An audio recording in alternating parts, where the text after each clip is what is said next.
1. Democracia e sociedade. Onde estamos e até onde podemos chegar. Objetivos do capítulo. Ao final do capítulo, o aluno deve ser capaz de reconhecer práticas sociais denotadoras da participação democrática dos sujeitos, compreender as funções da Constituição brasileira, estabelecer relações entre ação cidadã, globalização e bem-estar social, participar de uma ação social concernente ao seu contexto escolar. Palavras-chave: democracia, Constituição, globalização, mobilização social. Estratégias didáticas e recursos pedagógicos. Exposição dialogada, construção de painel, debate. Respondendo aos questionamentos. 1. Você deve conhecer o famoso refrão: eu sou brasileiro, com muito orgulho, com muito amor. Como se pode relacionar a democracia ao orgulho e amor por ser brasileiro? Professor, provavelmente os estudantes farão uma primeira associação entre o refrão e os momentos de jogos das seleções brasileiras, futebol, vôlei, etc. Para ir além, o mais importante é sondar qual a percepção deles sobre o conceito de democracia. Por isso, é relevante ouvir as respostas que eles darão e, se possível, já iniciar uma discussão sobre a importância da democracia. 2. Você já leu algum trecho da Constituição brasileira? Se sim, informe por que fez essa leitura. Se não, informe algum motivo que o levaria a consultá-la.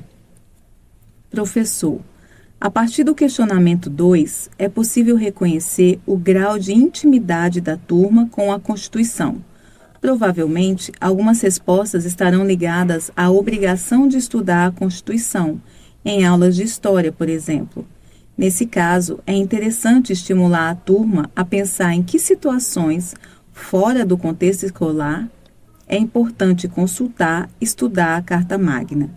Se achar necessário, fale de sua própria experiência sobre isso. Os vieses da globalização. Vivemos em uma sociedade globalizada, em meio a uma revolução tecnológica que tem profundas influências na organização social, na cultura, na política, na economia e na geografia. Nossas vidas e a forma como nos relacionamos com as pessoas sofreram profundas modificações com este processo. O processo de globalização, a rigor, não é novo.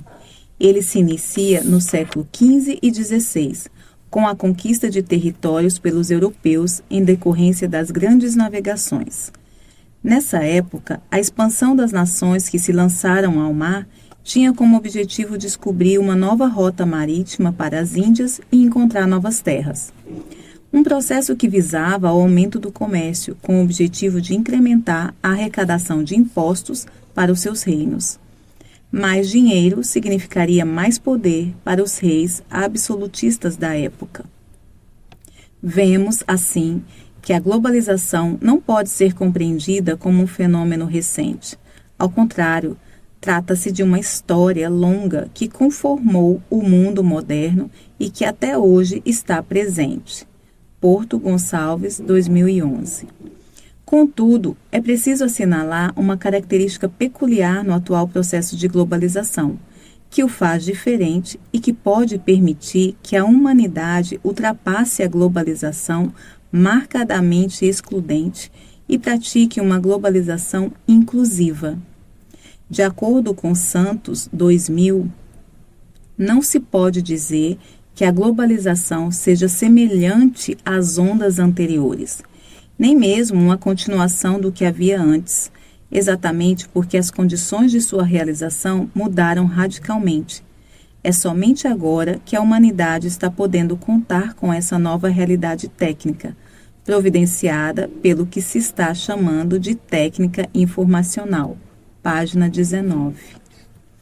Para Santos, a pobreza, escassez e desigualdade, heterogeneidade são produtos da globalização nessa nova etapa do modo de produção capitalista.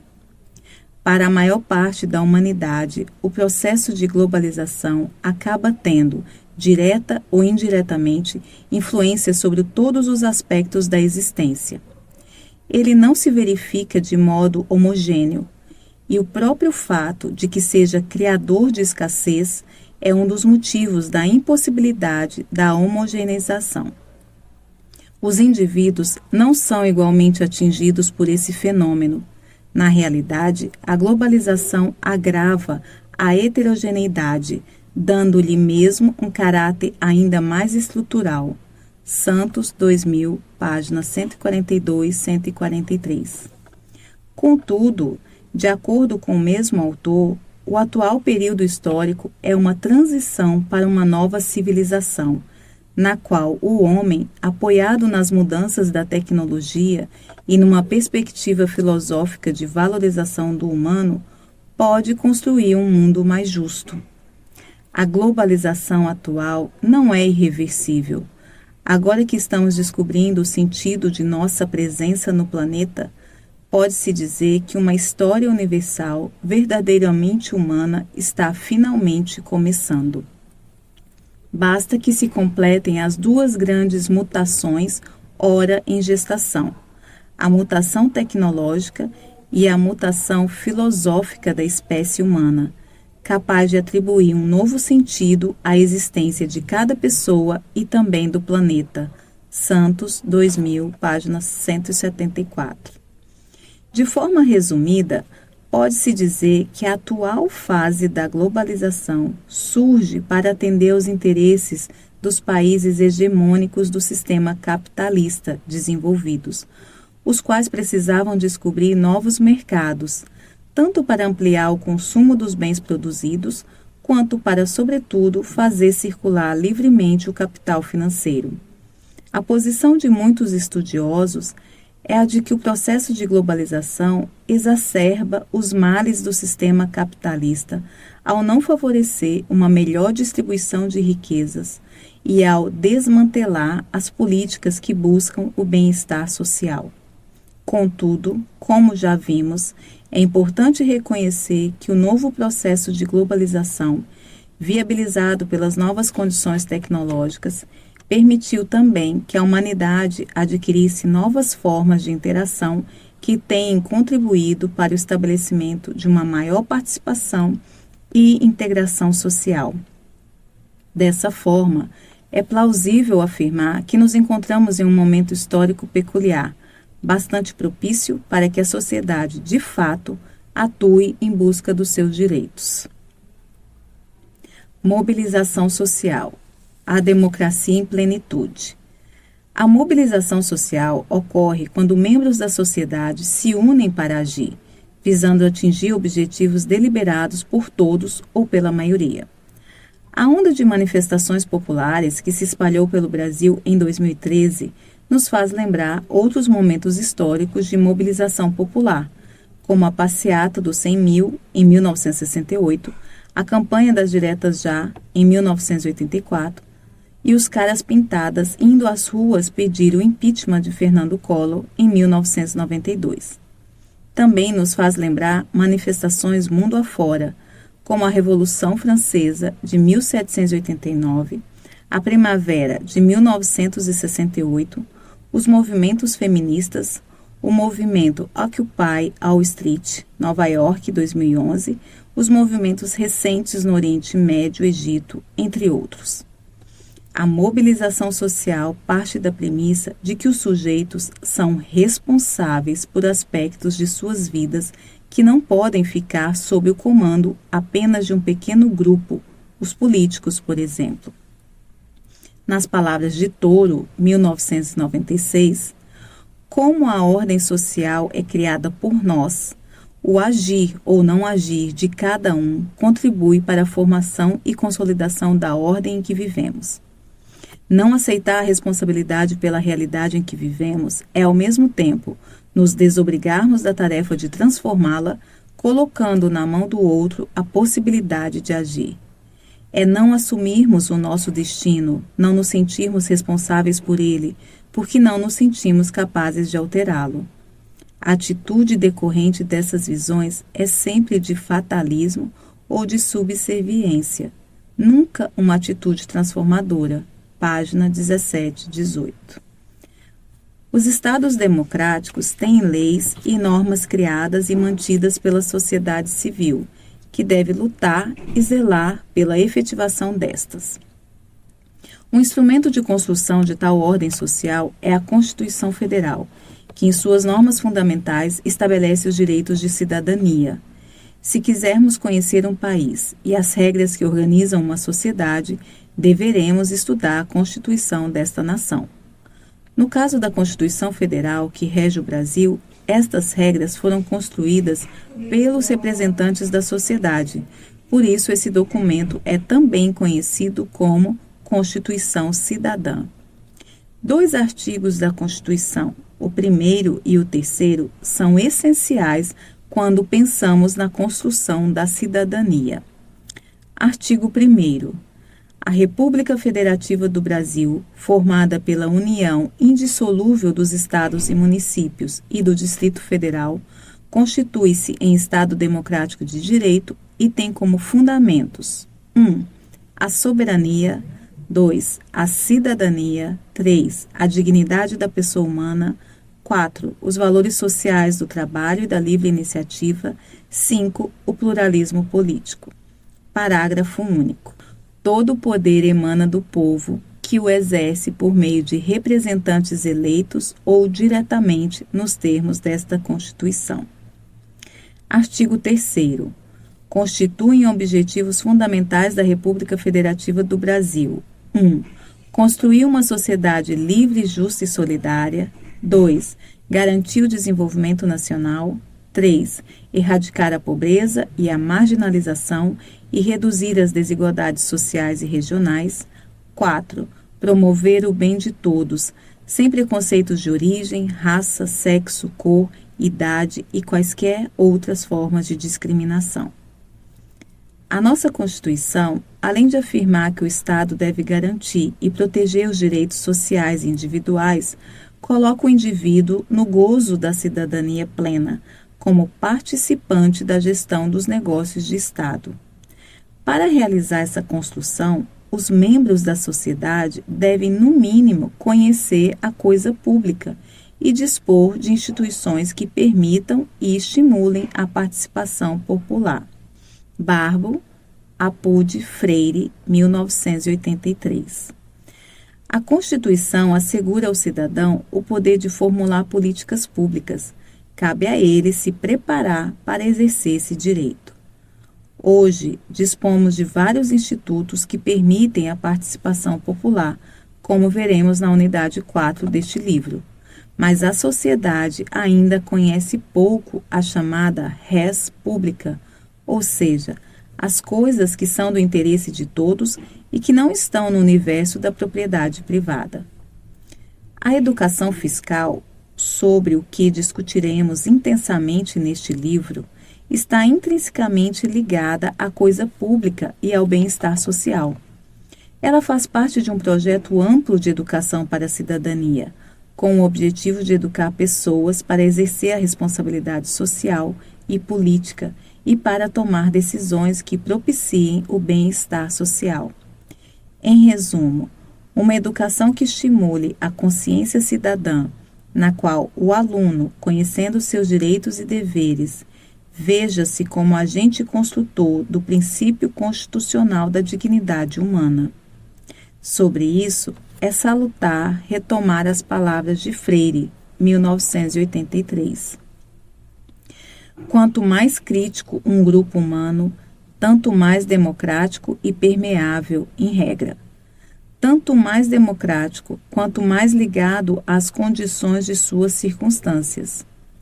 Tanto menos experiências democráticas que exigem dele o conhecimento crítico de sua realidade, pela participação nela, pela sua intimidade com ela, quanto mais superposto a essa realidade e inclinado a formas ingênuas de encará-la. Há formas ingênuas de percebê-la, há formas verbosas de representá-la. Quanto menos criticidade em nós, tanto mais ingenuamente tratamos os problemas e discutimos superficialmente os assuntos. Página 95. Temos, então, que a educação fiscal é um instrumento de disseminação de uma cultura cidadã, na qual o conhecimento crítico do mundo dos tributos e da participação popular nos desígnios dos recursos públicos permite a formação de pessoas com mais conhecimento sobre os problemas sociais e mais capacidade de superá-los para a construção da tão sonhada vida digna para todos. Desafios do Brasil contemporâneo. O maior desafio do Brasil é crescer economicamente com distribuição de renda. Ou seja, o país precisa crescer, garantindo que uma fatia cada vez maior da população se aproprie da riqueza e renda geradas pelo desenvolvimento econômico. E por que nossos elevados índices de crescimento econômico não se traduziram em melhoria para todos? Para entendermos um pouco do processo, vamos falar rapidamente da cultura desenvolvimentista, que foi a tônica do século XX. A corrente econômica chamada de desenvolvimentismo ou nacional desenvolvimentismo tem início nos anos 1950, no segundo governo de Getúlio Vargas, e vai até o regime militar, com especial ênfase na gestão de Juscelino Kubitschek, 1956 a 1961. Essa corrente foi uma resposta aos desafios e oportunidades criados pela Grande Depressão dos anos 30. Neste período, o país cresceu a uma taxa superior a 7% ao ano. Baixa e Bonelli, 2001. E a criação de instituições públicas importantes, tais como a Petrobras, o Banco Nacional de Desenvolvimento e Crédito e a Eletrobras, refletem esse crescimento. Apesar do desenvolvimentismo ter elevado a renda da população brasileira e ter trazido a industrialização para o país, essas mudanças não se traduziram em redução da desigualdade social, ao contrário do que ocorreu em países desenvolvidos que passaram pelo mesmo processo. Por que continuávamos subdesenvolvidos apesar de crescermos economicamente? A resposta a essa indagação intrigante se encontra na obra de Celso Furtado, 1974. Esse pesquisador concluiu que as novas técnicas produtivas não foram universalizadas no Brasil, assim como somente alguns setores da sociedade se beneficiaram dos novos padrões de consumo criados pela Revolução Industrial Brasileira. Traduzindo, somente alguns setores da economia se modernizaram e somente as pessoas de maior renda, mais ricos, passaram a ter o padrão de consumo dos países desenvolvidos. Como resultado, surgiram grandes diferenças entre países em que a acumulação de renda e riqueza e o progresso nas técnicas produtivas avançavam conjuntamente, beneficiando a todos os setores da economia e da sociedade, e países que privilegiaram o vetor da acumulação em obras improdutivas e bens duráveis de consumo, em geral importados. Este é o caso do Brasil. Independentemente das taxas elevadas de industrialização e de crescimento, continuávamos sempre subdesenvolvidos. Conclui Furtado, 1998. Essas reflexões me levaram à convicção de que a permanência do subdesenvolvimento se deve à ação de fatores de natureza cultural. A adoção pelas classes dominantes de padrão de consumo dos países de acumulação muito superiores aos nossos explica a elevada concentração de renda, a persistência na heterogeneidade social e a forma de inserção no comércio internacional. Página 60. Por isso, defendem alguns estudiosos, por exemplo, Pereira, em 2008, que essa tradição desenvolvimentista do século XX no Brasil apresentou um triplo caráter: autoritário, excludente e predatório. Autoritário porque elevados índices de crescimento econômico se deram em períodos autoritários, era Vargas e ditadura militar. Excludente porque crescemos concentrando renda.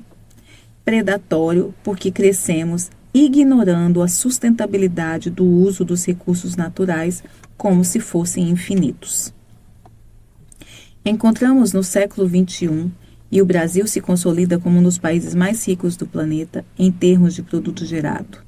Somos a sétima economia do mundo, com um PIB de 4,4 trilhões de reais. Segundo o relatório que mede o Índice de Desenvolvimento Humano, IDH, divulgado pelo Programa das Nações Unidas para o Desenvolvimento, PNUD, em 2012, o Brasil ficou em 85º lugar entre as 187 nações pesquisadas. O país está no grupo de desenvolvimento elevado, com índice de 0,73. O trecho a seguir é um reflexo do avanço brasileiro. O Brasil está ao lado de Índia e China entre os países que vão liderar o desenvolvimento humano nos próximos anos. A situação brasileira, especificamente, foi elogiada pelas Nações Unidas pelos cuidados com a economia nos últimos 20 anos, sobretudo o controle da inflação e a liberalização do comércio.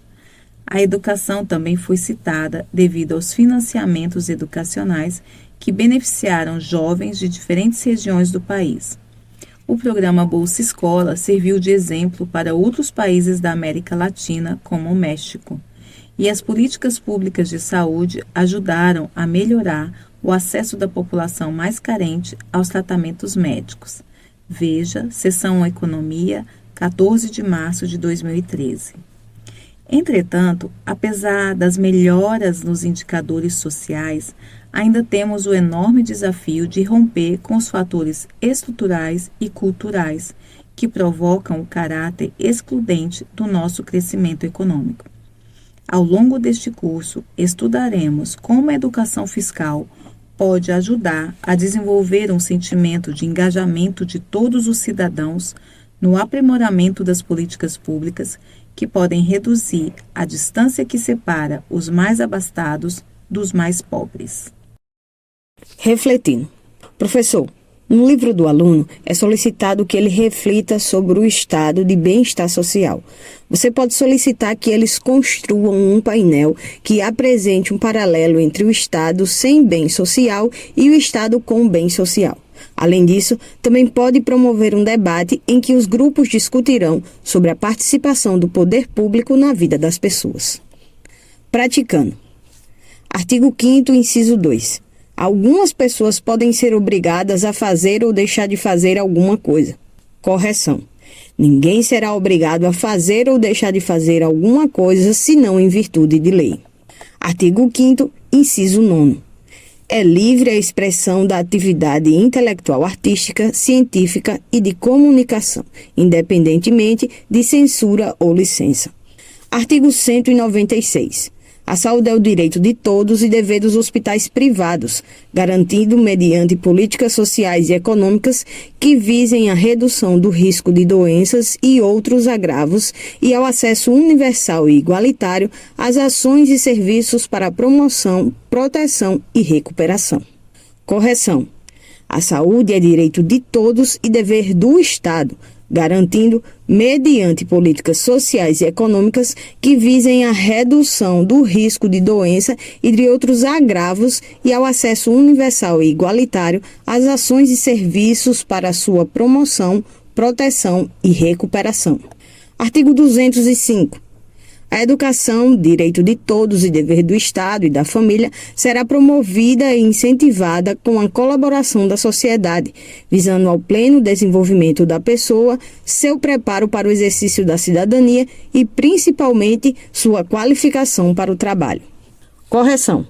A educação, direito de todos e dever do Estado e da família, será promovida e incentivada com a colaboração da sociedade, visando ao pleno desenvolvimento da pessoa, seu preparo para o exercício da cidadania e qualificação para o trabalho. Artigo 206. O ensino será ministrado com base nos seguintes princípios. Inciso 9. Garantia do padrão de qualidade. Professor, durante a discussão sobre a atividade, é preciso ter em mente que as reformulações sugeridas pelos alunos para corrigir os itens falsos não precisam necessariamente reproduzir fielmente o texto constitucional. Importa chamar a atenção para o trecho ou expressão que torna o item falso e propor uma reelaboração coerente, condizente com o teor do texto constitucional. Em relação ao segundo questionamento, indicação de quais enunciados tratam de aspectos da sociedade brasileira que não têm sido muito respeitados, é possível solicitar aos alunos que justifiquem sua opinião com o texto publicado. Por exemplo, notícia, reportagem, artigo de opinião, em que o aspecto em questão seja evidenciado. Texto complementar.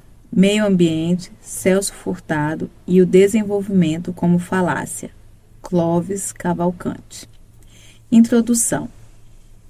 Diante de uma situação como a do mundo, que exibe, de um lado, esforços em prol da consecução de um desenvolvimento que continua como fim perseguido pela humanidade, e de outro, a crise ambiental que se agrava e avoluma ameaçadoramente, apesar das afirmações em contrário do estatístico Bjorn Lomborg, 1998, é necessário que se busque explicação e entendimento para o que ora acontece.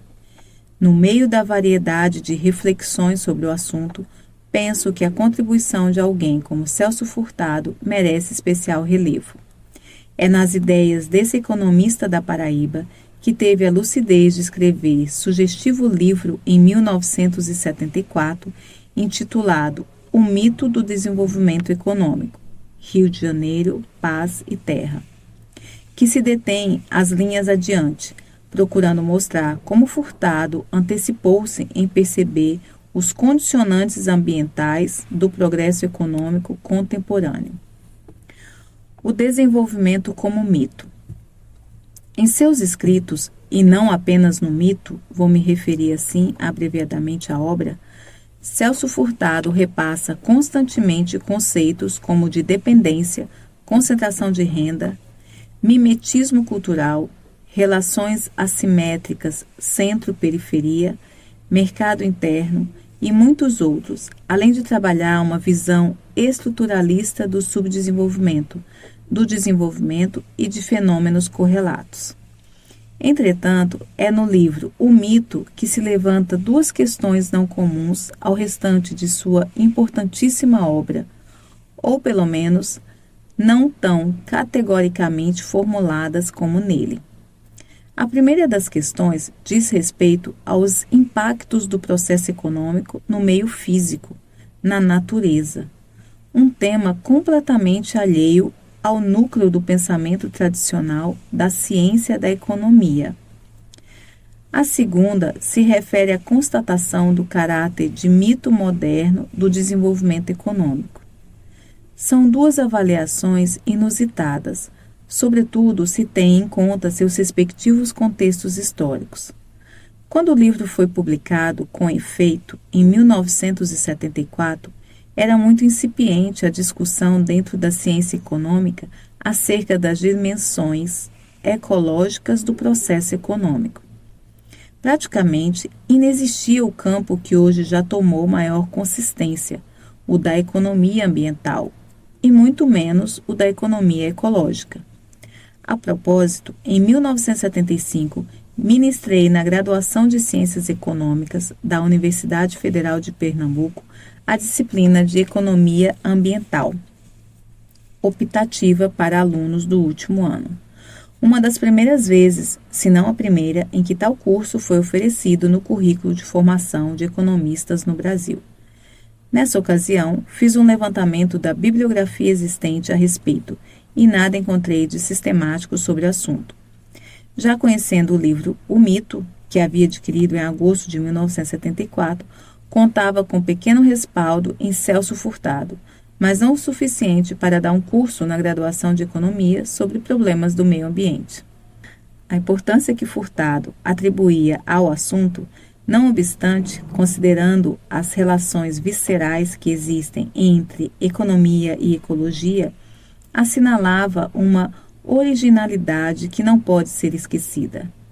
Mais surpreendente, porém, era a tese da obra, e aqui considero a segunda questão que lhe é específica, definindo o desenvolvimento como um mito, Haja vista que o Brasil, na ocasião, experimentava os anos do chamado milagre, com taxas de crescimento do produto interno bruto real por ano que haviam sido de 10,4% em 1970, 11,3% em 1971, 12,1% em 1972 e 14% em 1973, atingindo em 1974, ano de publicação do volume, 9%.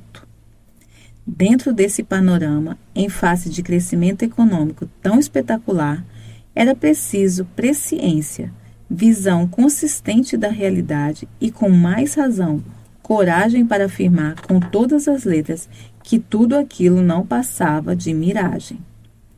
A noção atual de desenvolvimento sustentável representa uma vindicação do pensamento de Furtado. Não é qualquer taxa de crescimento da economia que pode ser perseguida. Há que se pensar antes naquilo que é ecologicamente sustentável, ou seja, possível, durável, realizável. Mas isto é o que se percebe hoje, depois da Rio92. Talvez não depois da lamentável Rio+10 e do chamado relatório Brundtland, WCED 1987. Em pleno milagre, e para aqueles que nele criam, vale dizer quase todo mundo que tinha interesse no assunto, a posição de Furtado não passava de grande heresia, e ainda passa hoje. O pensamento de Furtado, tal como se estruturou em sua essência nos anos 60 e se projeta na década seguinte, na verdade, tende a ser sucessivamente confirmado pelos fatos do mundo atual. Basta ver o que ele dizia com relação à concentração de renda, que seria um requisito do capitalismo periférico e seu mimetismo cultural pelas minorias afluentes para que as formas de consumo dos países do centro possam ser reproduzidas em seu perfil característico no âmbito dos países da periferia. Para Furtado, a observação do quadro nos anos 60 e 70 levava à conclusão de que o processo de acumulação tende a ampliar o fosso entre um centro, em crescente homogeneização, e uma constelação de economias periféricas, nas quais se denota um distanciamento das formas de vida de uma minoria privilegiada com respeito à massa da população. Mito, página 68 e 69. Não é outra coisa o que o informe do Banco Mundial 1999-2000 constata de forma nítida no tocante à renda por pessoa entre os países ricos e os pobres, e também no âmbito interno, em geral, de quase todos os países, referendando dados do PNUD 1998, no seu relatório do desenvolvimento humano. Aliás, até mesmo em campos como o da conexão pela internet, o fosso de que fala Furtado tem tendido a crescer, haja vista o número de The Economist, 19 de agosto, 25 de setembro de 2000, cuja matéria de capa tem como título What the Internet Cannot Do, o que a internet não pode fazer, uma situação que persiste hoje. 2. Política, sociedade e educação.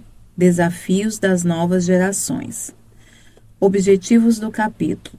Ao final do capítulo, o aluno deve ser capaz de refletir sobre a relação entre conquistas individuais e participação coletiva, compreender o espaço escolar como catalisador da mudança social, reconhecer espaços de formação cidadã além do ambiente escolar. Palavras-chave: participação social, coletividade, escola cidadã, prestação de serviços. Estratégias didáticas e recursos pedagógicos, exposição dialogada, construção de quadro, discussão em grupos. Respondendo aos questionamentos. 1. Há algum desejo seu que se relacione não apenas ao seu bem-estar, mas também ao bem-estar de outras pessoas? Se sim, informe qual é esse desejo. Professor, A discussão sobre esse questionamento encaminha para a reflexão sobre a temática do sonho, que será abordada no início do texto principal e na seção Refletindo. Recomenda-se que a discussão encaminhe para a compreensão dos diferentes tipos de sonho, os sonhos individuais e os sonhos coletivos, considerando-se que estes últimos estão intimamente relacionados à construção da justiça social. 2. É possível que práticas políticas aconteçam dentro das escolas? Se sim, indique quando essas práticas ocorrem. Professor, a partir desse questionamento, os estudantes devem ser estimulados a refletir sobre o conceito de política. Provavelmente, as falas revelarão uma visão pessimista sobre o tema e muitas vezes poderá estar restrita ao conceito de política partidária. No texto principal, trabalhamos com um conceito diferente, que se pauta principalmente pela noção de participação cidadã. Uma possibilidade de se iniciar a discussão consiste em apresentar definições do termo encontradas em um dicionário. A educação no Brasil. O iluminismo, ao reforçar a fé na razão e na perfectibilidade do homem e da sociedade, elevou a questão da educação como um assunto do Estado. A defesa do ensino público está, pois, intimamente relacionada ao advento da sociedade capitalista moderna, dentro da concepção de que somente o Estado liberal pode desempenhar o papel de garantir a exposição livre de todas as ideias, já que a independência da instrução é um dos direitos humanos essenciais. Pinto, Leal e Pimentel, 2000, página 17. Analisando a história da educação no Brasil, no período compreendido entre 1920 e 1940, do ponto de vista sociológico, observamos como ela reflete as transformações políticas, econômicas e sociais pelas quais passava o país. Era a época de Getúlio Vargas, período em que as necessidades de industrialização e as exigências democráticas incluíam a defesa pela universalização do ensino. A defesa de um ensino público de qualidade como elemento central de desenvolvimento do Estado brasileiro e, consequentemente, de transformação da realidade social, foi o pensamento que embasou as primeiras reflexões sobre a educação no Brasil. Nesse processo histórico, destacam-se os educadores Fernando Azevedo e Anísio Teixeira, responsáveis pela formulação e implementação de políticas que viabilizariam um sistema público de ensino. Florestan Fernandes e Darcy Ribeiro continuaram a luta dos pioneiros em prol da escola pública, mas o discurso pedagógico da modernidade assume novas matizes ideológicas e o debate sobre o sistema público de ensino vai para a arena dos partidos políticos, notadamente os de tendência socialista. Fernandes e Ribeiro formularam estratégias diferentes para tentar viabilizar a educação pública. Enquanto o primeiro defendia a educação pública como instrumento de mudança e autoemancipação intelectual, cultural e política das classes populares, Darcy Ribeiro relacionava a defesa do sistema público de educação ao projeto de desenvolvimento nacional. Pinto, Leal e Pimentel, 2000. Florestan Fernandes foi sociólogo, filósofo, político e professor universitário. Para Fernandes, dentro de um sistema educacional tradicional e patriarcal que só beneficiava a parcela privilegiada da sociedade, era impossível pensar novas políticas educacionais.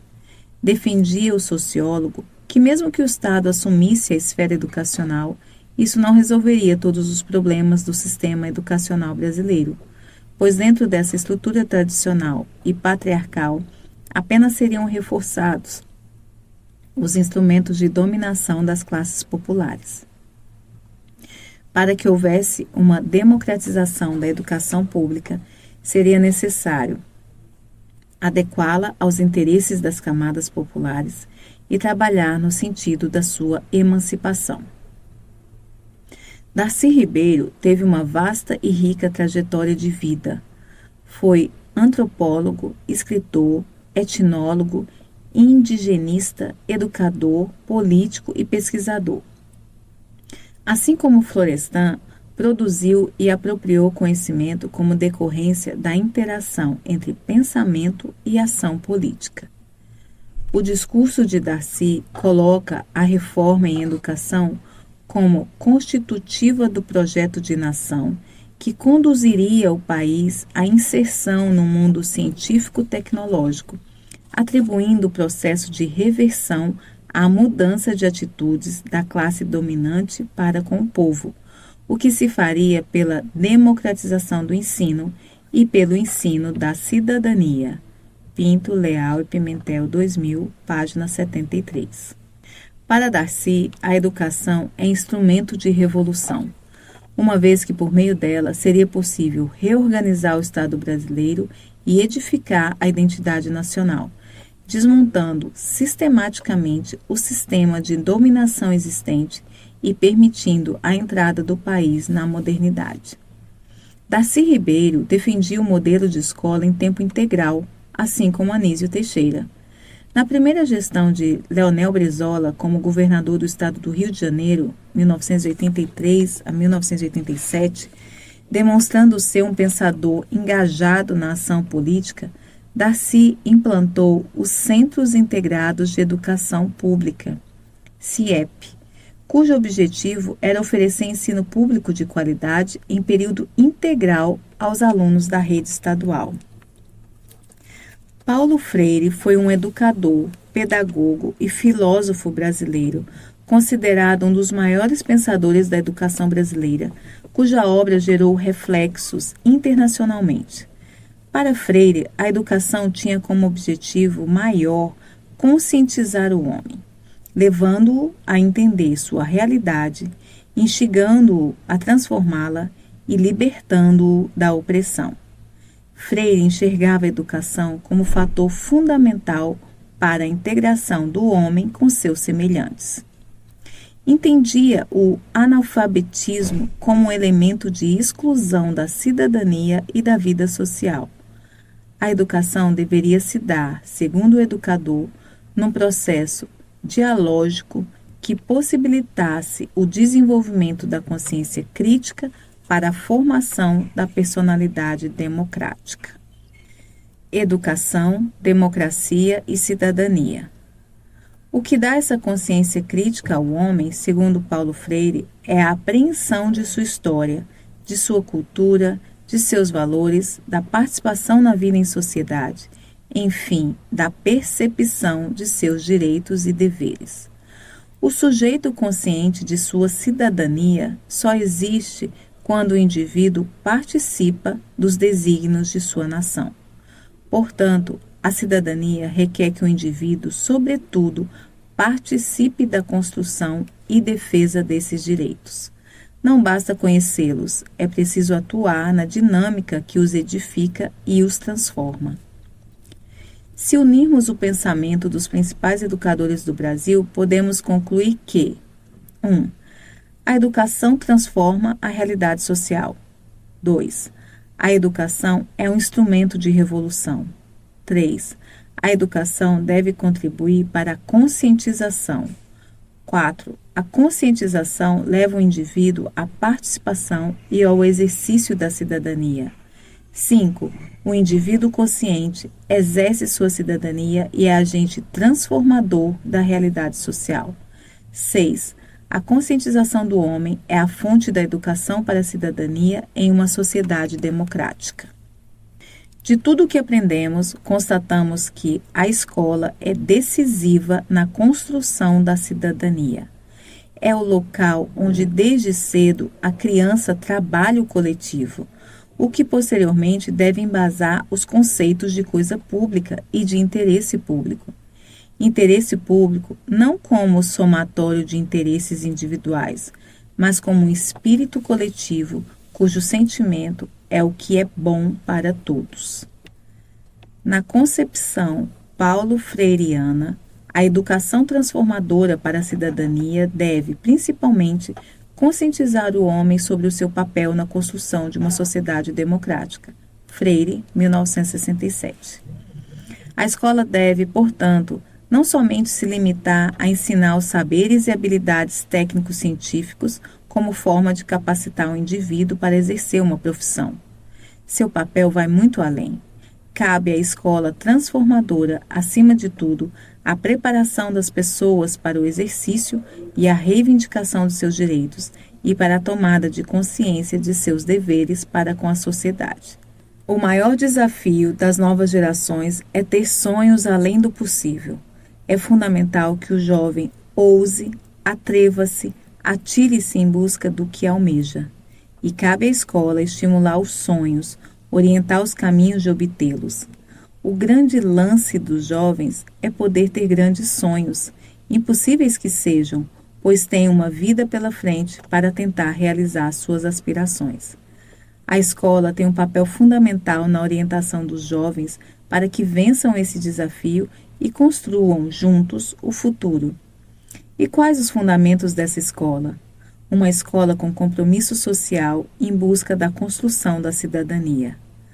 Paulo Freire tinha um conselho para os jovens: não corte as asas dos seus sonhos na tentativa de fazê-los possíveis. O mundo está cheio de pessoas com tesouras cortando as asas de sonhos. O autor nos convida a sonhar o impossível. O sonho pode nos levar a pensar em outra sociedade na qual o respeito aos direitos de todos seja a grande sacada. Para que isso aconteça, é preciso nos levantarmos do comodismo e tomarmos algumas decisões. Cristóvão Buarque, em seu livro Reaja, convida todos a não aceitarem uma série de situações e meias-verdades impostas. Acostumar-se é morrer. Reaja aos costumes da corrupção na política, no exercício profissional ou nas relações sociais.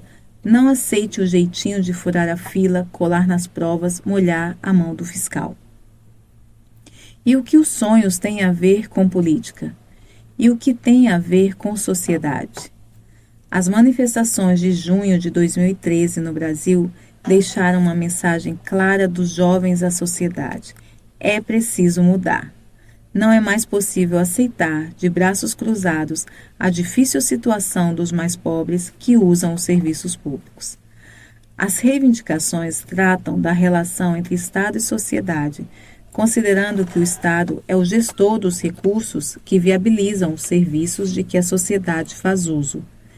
Na medida em que participam de causas sociais, os jovens estão exercendo sua cidadania, além de estarem praticando um ato político.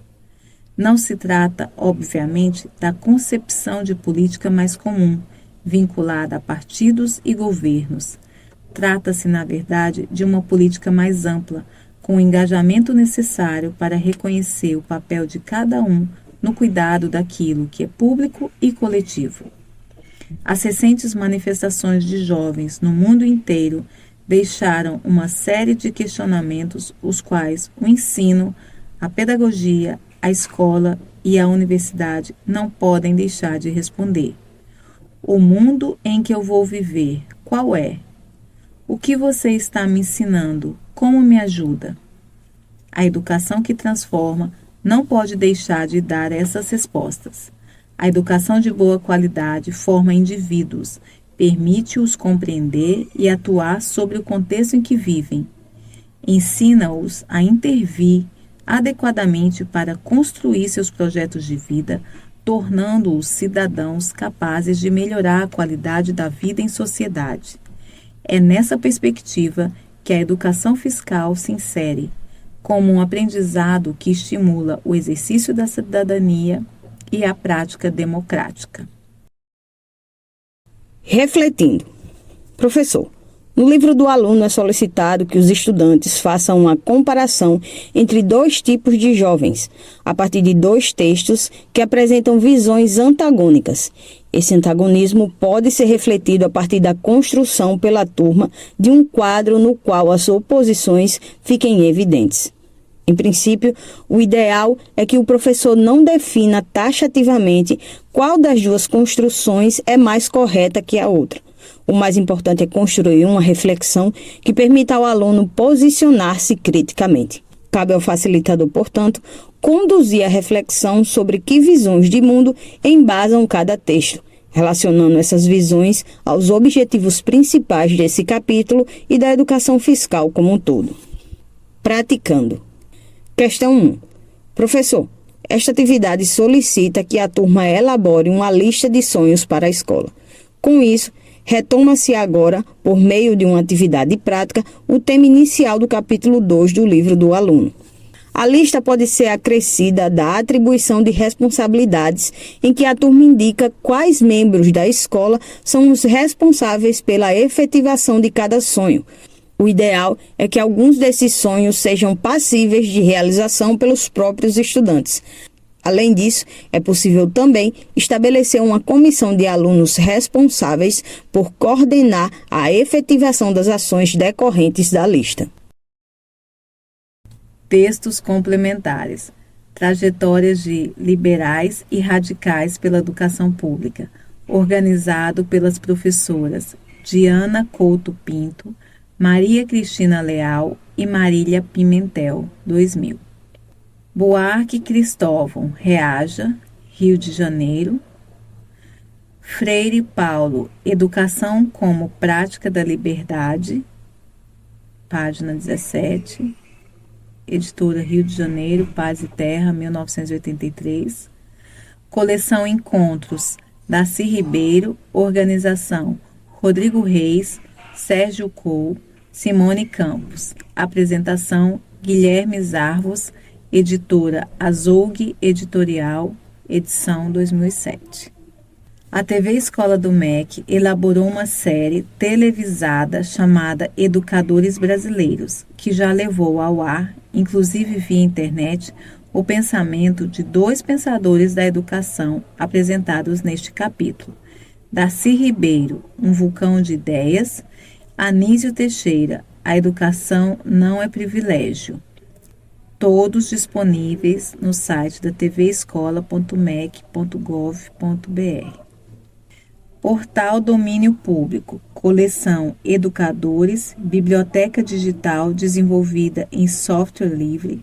É possível encontrar livros sobre cada um dos autores aqui apresentados no site dominiopublico.gov.br. 3. Programa Nacional de Educação Fiscal, PNEF. Objetivos do capítulo. Ao final do capítulo, o aluno deve ser capaz de reconhecer a importância da participação social na gestão dos recursos públicos, conhecer as linhas gerais do Programa Nacional de Educação Fiscal, experimentar possibilidades de atuação no universo escolar, as quais viabilizem a construção da justiça social.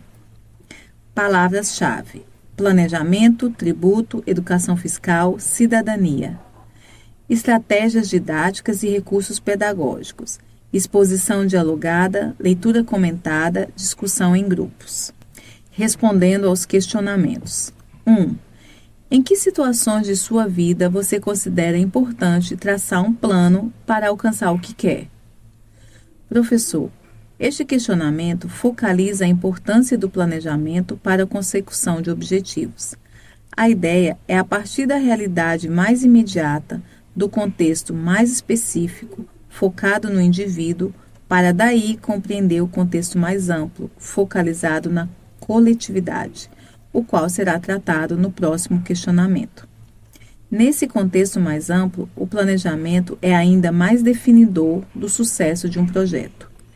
Esse conceito, o de planejamento coletivo, será fundamental para o entendimento de como a educação fiscal é um projeto que visa a efetiva ação cidadã. 2. Você já participou da organização de algum projeto coletivo? Se sim, indique o que o grupo fazia para administrar os conflitos. Professor, as experiências prévias dos estudantes serão bastante úteis para se avaliar o planejamento coletivo. A partir da participação deles, será possível perceber o que funciona e o que não funciona no planejamento grupal. Se possível, seria interessante trabalhar nesse momento o conceito de negociação. O PNEF e a educação fiscal. A educação fiscal é um programa que visa compartilhar conhecimentos e interagir com a sociedade sobre a origem, aplicação e controle dos recursos públicos, a partir da adoção de uma abordagem didático-pedagógica interdisciplinar e contextualizada, capaz de favorecer a participação social. ESAF 2013. O que se pretende com a inserção do programa na escola é fomentar a consciência pelo exercício da cidadania, por meio da participação ativa no uso e aperfeiçoamento dos mecanismos de controle social e fiscal do Estado. Antecedentes do PNEF. A relação entre o sistema fiscal e a sociedade traz em sua essência um conflito que normalmente se expressa sobre dois aspectos. De um lado, a necessidade de financiar as atividades do Estado e, de outro, a insatisfação da população quanto ao retorno dos recursos em termos de qualidade dos serviços públicos. Pensando em envolver a sociedade nessa discussão e, assim, legitimar socialmente o tributo, encontramos na história dos sistemas fiscais várias iniciativas que procuravam mitigar o conflito entre Estado e sociedade.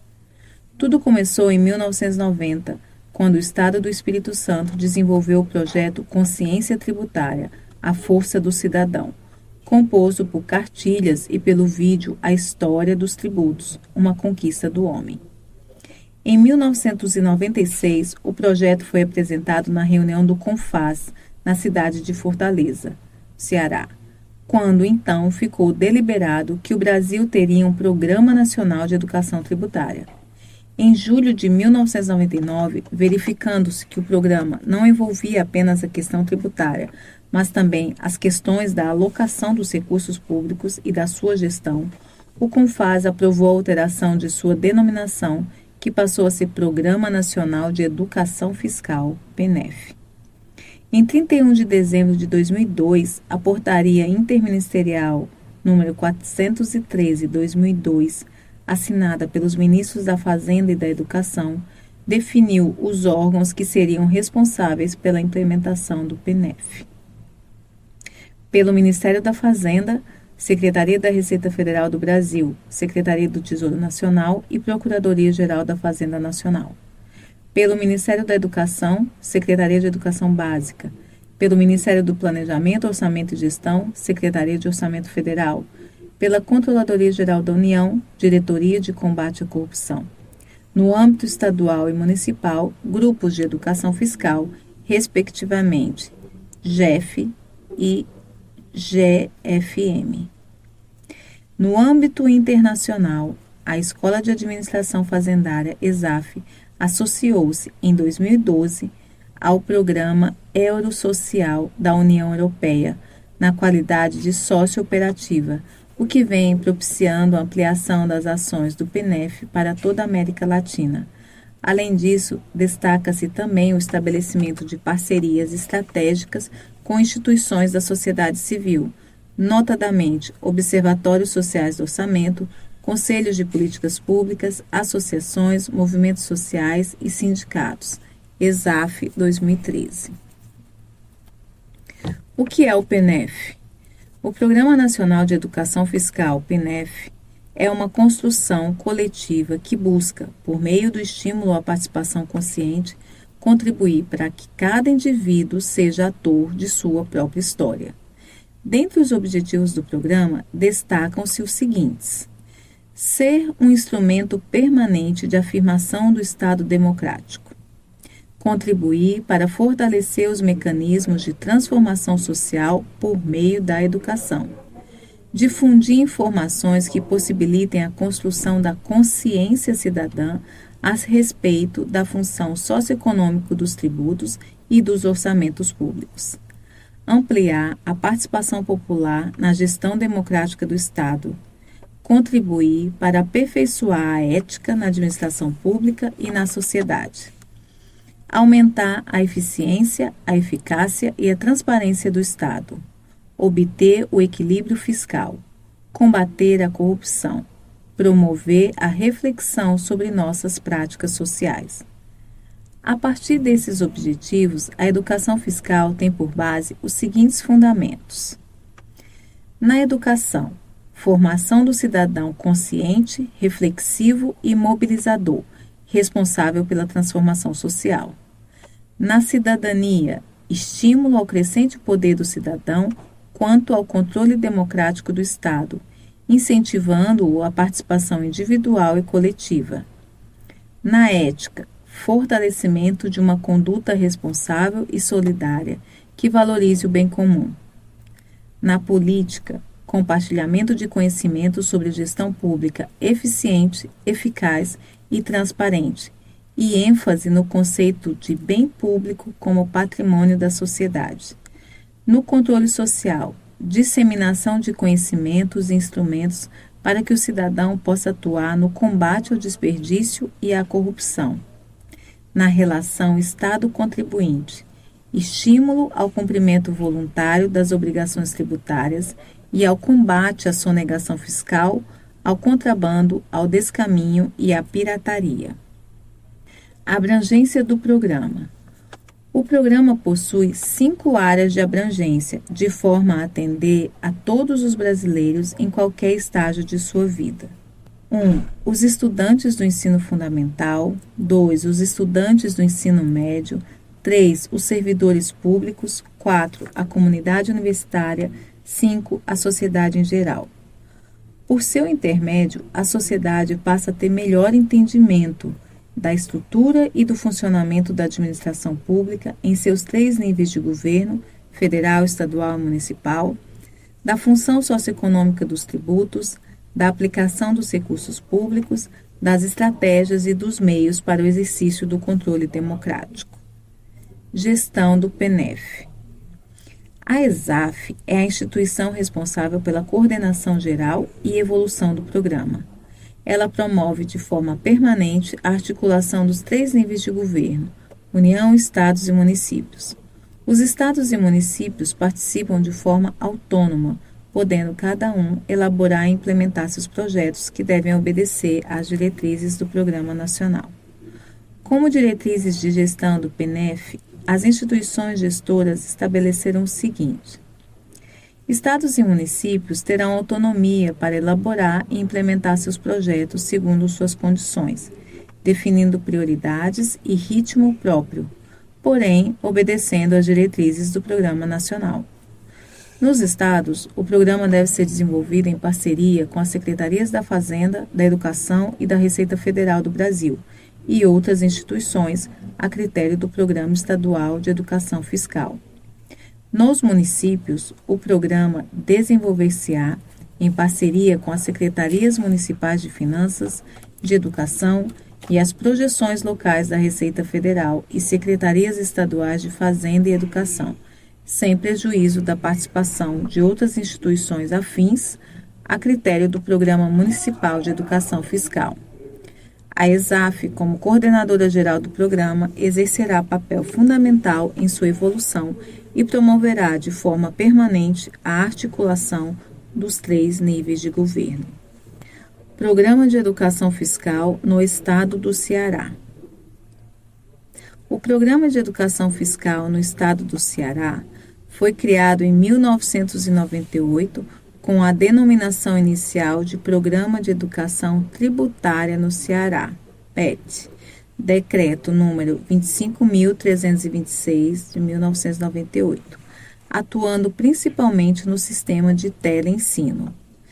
Em 2007, a Secretaria da Fazenda no Estado do Ceará, Cefaz-C, criou a Célula de Educação Fiscal, CEDUF, Decreto número 28.900 de 2007, órgão integrante da Coordenadoria de Administração Tributária, CATRI, compondo, a partir de então, a estrutura organizacional formal daquela secretaria. O Programa de Educação Fiscal tem como objetivo estratégico sensibilizar o cidadão para a função socioeconômica do tributo e de sua responsabilidade pelo acompanhamento da aplicação dos recursos públicos por meio do exercício do controle social e do conhecimento sobre a administração pública e como objetivos específicos. Conscientizar sobre a função social do tributo e dos orçamentos públicos, demonstrar os efeitos lesivos da corrupção e sonegação fiscal para a sociedade, estimular o cumprimento voluntário das obrigações tributárias, contribuir para o aperfeiçoamento do sistema tributário nacional com fundamento nos princípios constitucionais da justiça, equidade e capacidade contributiva. O Programa de Educação Fiscal atua de forma intensa e profícua na disseminação de atividades de educação fiscal no estado do Ceará e participa de diversas iniciativas em âmbito nacional e internacional.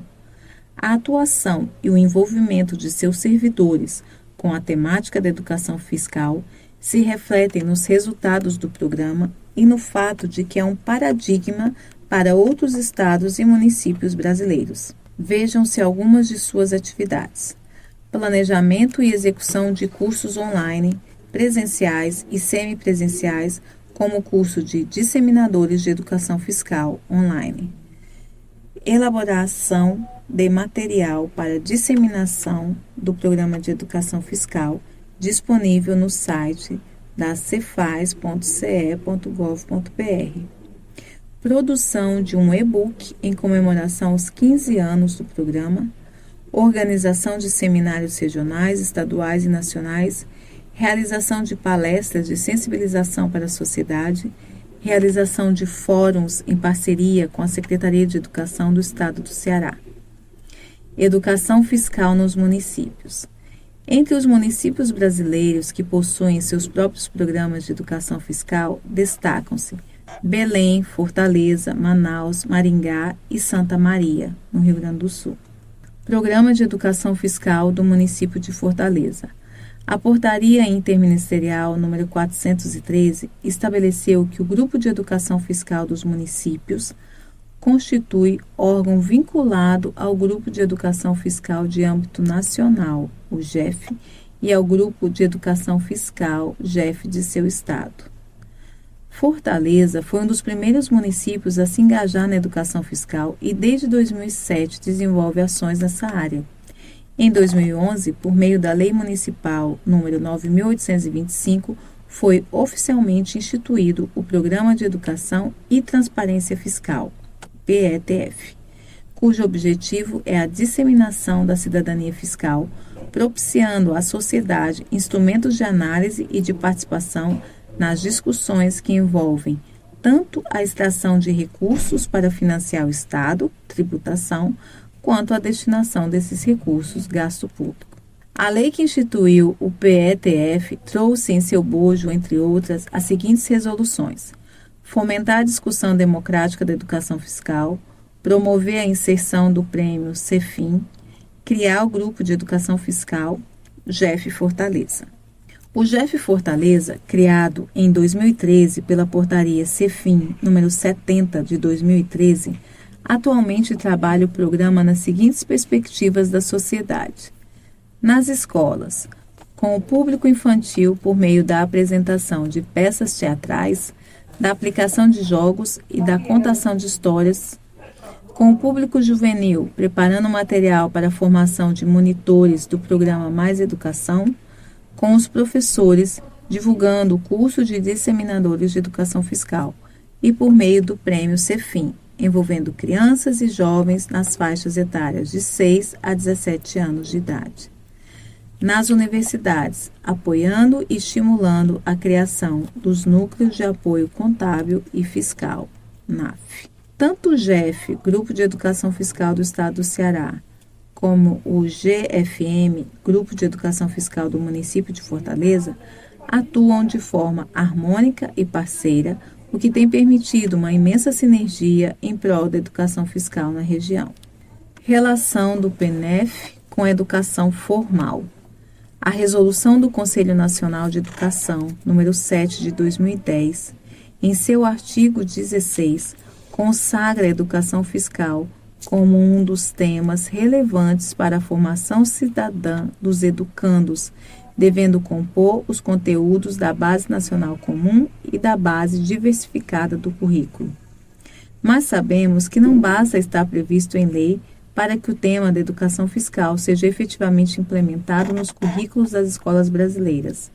Para isso, necessitamos de um maior engajamento dos diversos segmentos envolvidos no processo, fiscos e órgãos de controle das 3 esferas de governo, dos educandos e educadores, da sociedade organizada, etc., que, aliados à experiência adquirida pelos que atuam na educação fiscal, poderão dar efetividade à Resolução número 7 de 2010. O estudante, a educação fiscal e a escola. O objetivo maior deste livro é contribuir para a formação de cidadãos atuantes. Nesse sentido, temos que a educação fiscal é um meio para a conquista da participação popular. Essa participação requer a compreensão de que a sociedade é financiada com os recursos oriundos dos tributos, que são pagos por todos, razão pela qual temos o direito de participar da distribuição destes recursos e a obrigação de controlar a sua aplicação. No Brasil, muito temos a avançar para tornarmos efetiva a cidadania fiscal. Para alcançá-la, é necessário conhecermos a dinâmica que sustenta a sociedade e nos enxergarmos dentro desse processo. Uma vez conhecido o processo, passamos a entender a relevância de nossa participação, o que resulta em uma nova postura.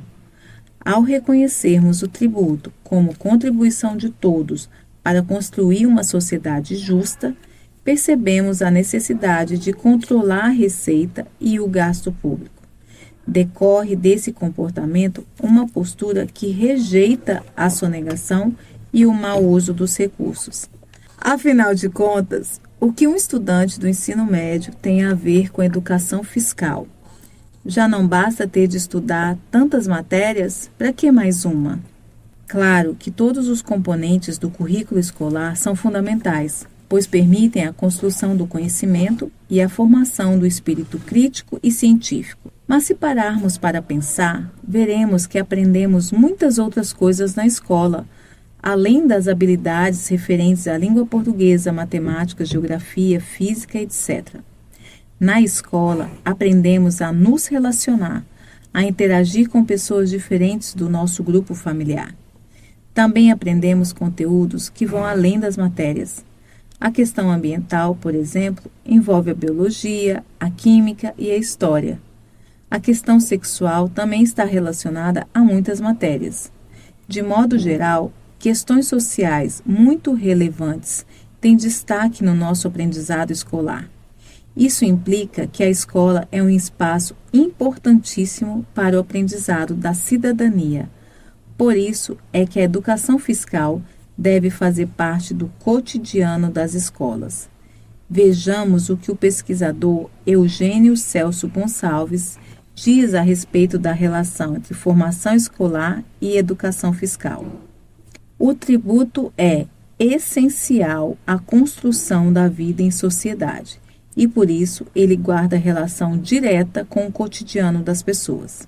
Daí a importância de tratarmos de educação fiscal nas escolas e em nossa comunidade. Do mesmo modo que priorizamos a educação ambiental, a educação afetiva e sexual, a educação para o trânsito, todos temas sociais da mais alta relevância para a formação de um cidadão consciente de seus direitos e obrigações, participativo e solidário, responsável pelo seu próprio destino e comprometido com as legítimas aspirações da coletividade. Gonçalves, 2008, Apud, Starling, 2012. A educação fiscal nos convida a tomar uma atitude, a agir para construir relações sociais mais justas. Você vai ficar parado?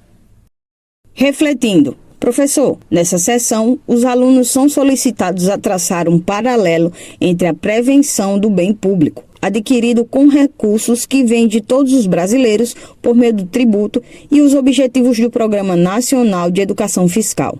É oportuno estimular a reflexão de que o bem público pertence a todos e, por isso, deve ser preservado. Deve-se instigar os aprendizes a justificar os seus posicionamentos com o conteúdo estudado, relacionando tal conteúdo aos fatos que ocorrem no cotidiano de atos de vandalismo que acarretam depredação do patrimônio público. Praticando. Professor, esta atividade solicita que o estudante pesquise uma notícia e relacione seu conteúdo aos princípios propostos pelo Programa Nacional de Educação Fiscal, PNEF. Essa é a oportunidade para desenvolver nos alunos as habilidades de pesquisa, principalmente as relacionadas à pesquisa no ambiente digital.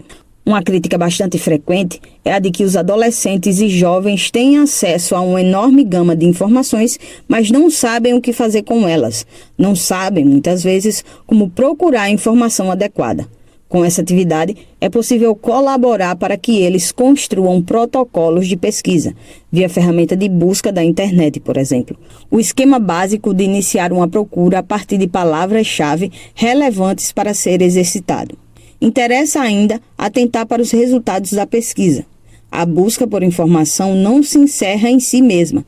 No caso desta atividade, isso se revela na solicitação de que o aluno conforme o texto pesquisado, com parâmetros previamente definidos, os pressupostos do PNEF, logo a atividade tem sua completude garantida na relação busca, informação, reflexão. Textos complementares. Brasil, Ministério da Fazenda, Escola de Administração Fazendária, Programa Nacional de Educação Fiscal, PNEF. Educação Fiscal no Contexto Social. Série Educação Fiscal, Caderno 1. Gonçalves Eugênio Celso. Educação Fiscal e Mudança Social. Disponível no site www.santamaria.rs.gov.br. Starling Marta M.A. Educação Fiscal como instrumento alicerçador da cidadania.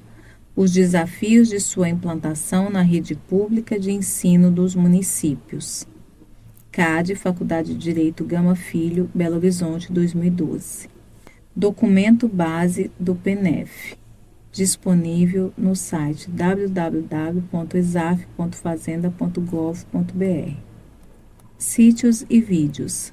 Sítio do PNEF, www.exaf.fazenda.gov.br/educação fiscal/PNEF, e do PF no Ceará, www.cefaz.ce.gov.br. Site www.cabo.pe.gov.br. Vídeo: Tributos, Educação Fiscal e Cidadania, recomendado pelo MEC e disponível no YouTube. Dicas e notas da unidade. Sugerimos a leitura de Fiore Tavares, 1998. Nessa obra, os autores esmiuçam as principais características do processo de globalização: livre circulação de capitais, livre comércio de mercadorias, despolitização dos mercados, gestão autônoma da moeda, oligopolização e financeirização, polarização, competição interestatal. Além desses, indicamos a leitura dos artigos 5º, 6º, 7º, 194 e 232, os quais sacramentam que o Estado democrático de direito deve perseguir o objetivo do bem-estar social. Res publica é uma expressão latina que significa literalmente coisa do povo, coisa pública. É a origem da palavra república e conceitualmente da palavra inglesa Commonwealth. O IDH, que varia de 0 a 1, é usado para medir a qualidade de vida e o desenvolvimento de um país e se baseia em dados como a expectativa de vida, a escolaridade e a renda média. A íntegra do texto Meio Ambiente, Celso Furtado e o Desenvolvimento da Falácia, de Clóvis Cavalcante, encontra-se disponível no endereço eletrônico www.cielo.br. Anísio Teixeira e Fernando de Azevedo foram denominados pioneiros da educação, pois introduziram a reflexão sociológica sobre a educação nacional como meio de empreender uma reforma no ensino. O O Conselho Nacional de Política Fazendária, CONFAS, constituído pelos secretários de Fazenda, Finanças ou Tributação de cada Estado e do Distrito Federal e pelo Ministro de Estado da Fazenda, é o órgão deliberativo, cuja missão maior é a de promover o aperfeiçoamento do federalismo fiscal e a harmonização tributária entre os estados da Federação. O texto integral do PNEF está disponível na obra Educação Fiscal no Contexto Social, Caderno 1, produzido pela Escola de Administração Fazendária, ESAF. Confiram os programas de educação fiscal desses municípios no seguinte endereço na internet: www.esaf.fazenda.gov.br. Veja, por exemplo, o jogo infantil Educação Fiscal e Cidadania, que pode ser baixado gratuitamente no seguinte endereço da internet: www.cefim.fortaleza.ce.gov.br. A palavra tributo devida do latim tributum ou tributus e diz respeito ao que deve ser entregue ao Estado por dever. Trata-se de um pagamento em dinheiro ou semelhante que não seja uma penalidade, criado por lei e cobrado por um órgão do Estado, conforme a lei determina. Eugênio Celso Gonçalves é o auditor fiscal da Receita Federal do Brasil. Foi gerente-geral do Programa Nacional de Educação Fiscal e superintendente da 6ª Região Fiscal, Minas Gerais.